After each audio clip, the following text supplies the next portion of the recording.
Yeah. LSU and Alabama this week, Joe. This game, as always in the SEC, had high stakes on it. This year, no different. Just in a little different ramification in the sense of Nick Saban is not going to be there.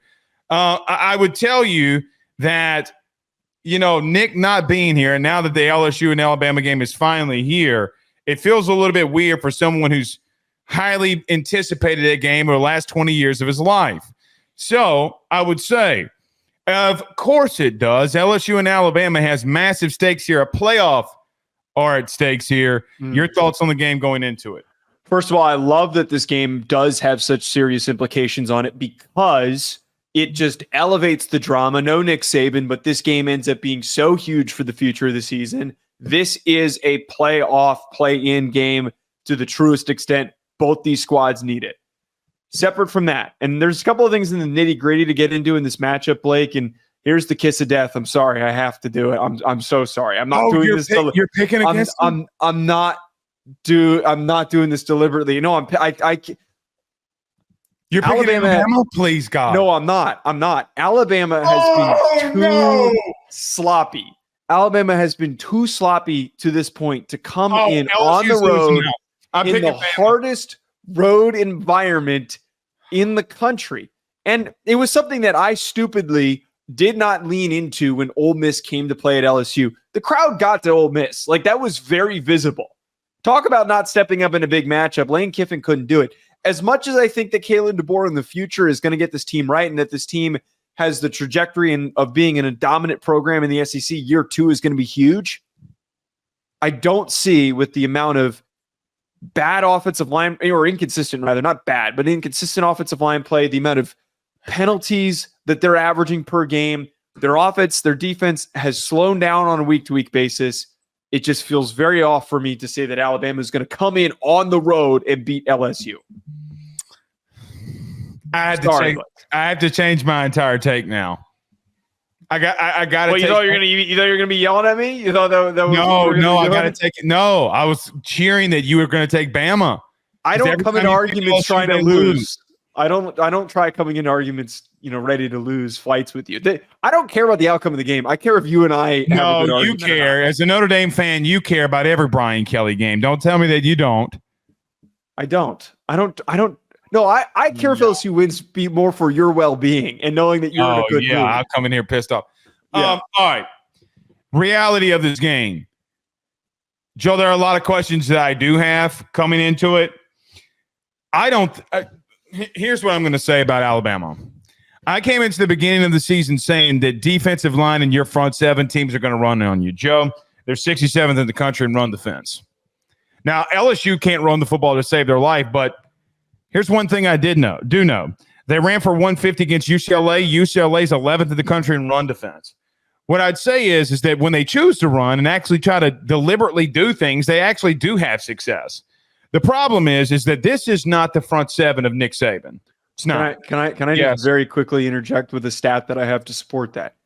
LSU this season is 130th in rush play percentage, but they're 29th in rush EPA.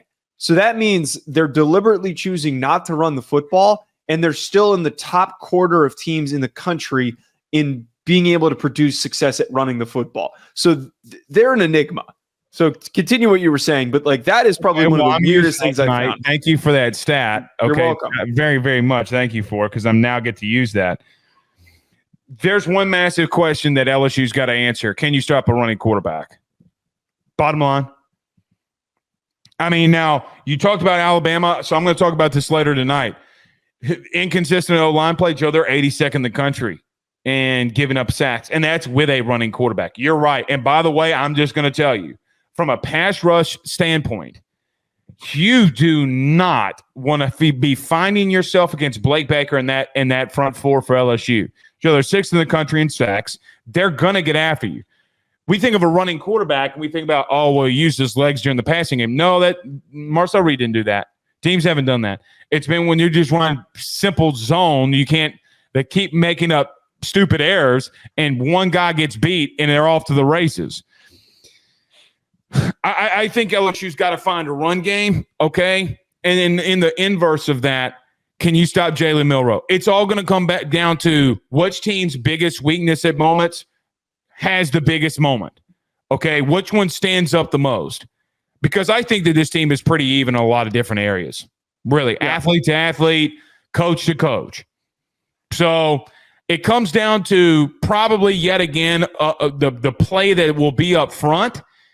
And the question becomes is who do you trust more in that? Do you trust the front of LSU or the front of Alabama?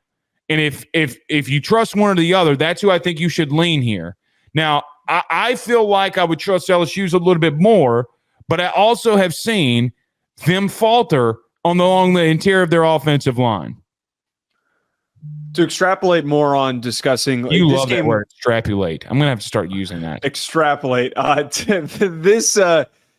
It's important to discuss both lines of scrimmage in this game because I think that this is 1,000% one of those games that will be won or lost based on which unit, offensive line, defensive line, plays better. And so far this year, Alabama's pass rush, which looked really good at the start of the season, they've really slowed down. They've only produced 18 sacks in total this season. LSU, we know they've only allowed 2. They're the best offensive line in the country right now. They're protecting Garrett Nussmeier. 4 now. It's 4 because Garrett took. Anyway, continue. The LSU team website says 2. Okay. Okay. To what I was saying though, that is something that legitimately is concerning because if Alabama can't get home, and that's what teams that were able to not get home, but like at least generate pressures, Texas A&M and like Ole Miss did a little bit where Garrett Nussmeier threw some of those interceptions. If you can't get those pressures, Nussmeier is going to pick you apart. He's capable of doing it. He doesn't do great at times against pressure. I think he actually is one of the best quarterbacks in the country I saw in terms of like production and against pressure, but they have to get home. And I don't have faith right now in Alabama in being able to do that. And I don't have a lot of faith that LSU can be a 4-quarter football team. I don't. It's a very good point. It's a very, okay, and that's really a very underrated thing to bring up if we're getting like really into the weeds here. Yeah, very into the weeds. Joe, they're an SEC championship contender in one half and a dud in the next. Pick which one they're going to do it in. And it's not just in the SEC that's happening to them too. Look at the second half against South Alabama. They've been doing this against UCLA. They did it against UCLA. Joe, what team is going? Can they hold on? They did it against Ole Miss, and LSU held on enough to have heroics, right? So, look, man. Regardless of when it's going to happen, here's one thing that I know for sure about this LSU team that I'm very confident in. I know there's going to be a half where they're probably going to suck a little. I also know that there's going to be a half that they're going to whip your ass. And so how do you maintain that? They're doing it against everybody. You know who else does that same exact thing too? Who? Alabama. They come out and play a very shitty half. And I'm talking about very shitty. Then all of a sudden, like first half versus Tennessee, Joe, they made some mistakes. It's a really good Tennessee defense. Second half, 3 points. That's where you're struggling, brother. That like both of them are doing the same exact thing. So again, when I'm talking about point for point, who do you trust more? Where are you at on the trust factor in this? Here's what I'd say from a stadium standpoint. You know I'm not going to steer you wrong on this. Yeah. No, I know you won't. Shit's about to get weird. You said that before Ole Miss, so I trust you with that. So we had our good buddy Chris Phillips on from SEC Unfiltered. Okay. And I told him, I was like, all right, come to Ole Miss and see what happens. How does Kalen DeBoer react to that? Because their losses have come on the road. Both of their losses are on the road. At Nashville and in Knoxville, and now you're going to the scariest place to play. Miss me on you think that I have fandom. I will pay for you a ticket to come down here to tell me that I'm wrong in a certain situation about that place at night. By the way, October is for November's for contenders. This is who it all comes down to. Which coach is going to lead their team to be a contender? Which coach is going to be a pretender and get out of this one? Because it's win or go home, brother. To wrap the thoughts on this game, I mean, you just hit the nail on the head from the narrative perspective. The winner of this game is establishing themselves as earning that playoff spot. There's no fake winner of this game. Whoever wins this football game, sure, they could slip up at a later point, but I find that highly unlikely. This is a momentum builder. This is a trajectory changer that sets you on a path to go to the college football playoff and maybe potentially to win a game or two during that path. Both these teams, it seems unlikely that they're going to be in the SEC championship game, but this still is so critical for rebuilding that confidence to know that you're one of the best teams in the country. Last thing I'm going to say, in both road environments, whether it be Vandy or Tennessee, Alabama did not rush for over 85 yards. They had 75 against Tennessee and 84 against Vandy. LSU has been streaky. I think Vandy's going to get a long run on them. It's just in LSU's DNA at this exact moment. But I do think that is I think it's a massive factor because a lot of people sleep on that front seven of LSU too in certain instances, and they come out after a bye week. Yeah. Here's another question. But final thought I got. I'm going to talk about this all week, but I mean, just for this show, what does Brian Kelly do after a loss? What has he done at home at Tiger Stadium? He's 13-0 at night in Tiger Stadium so far. It's a tough place. It's a good stat. Tough place to be in. Joe, they don't lose here at night. They just don't. The best that they look is when they're at home at night under Brian Kelly. For what it's worth. When was the last time they lost at home at night? Auburn, maybe. Well, and Orgeron's last year. Auburn, I think, maybe. That's interesting. Yeah, I think it was Auburn. But ever since that Auburn loss, they've beaten everybody. I mean, think of Bama 2 years ago. They won them the West.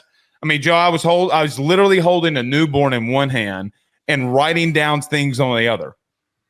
BetOnline remains your top spot for all of your live betting action and contests. NFL, college football, UFC, NHL are all in full swing.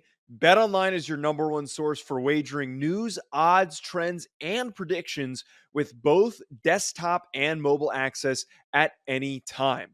Head to BetOnline today and use promo code BELIEVE, that's BLEAV, for 50% off your first deposit. That is a 50% welcome bonus. BetOnline, where the game starts.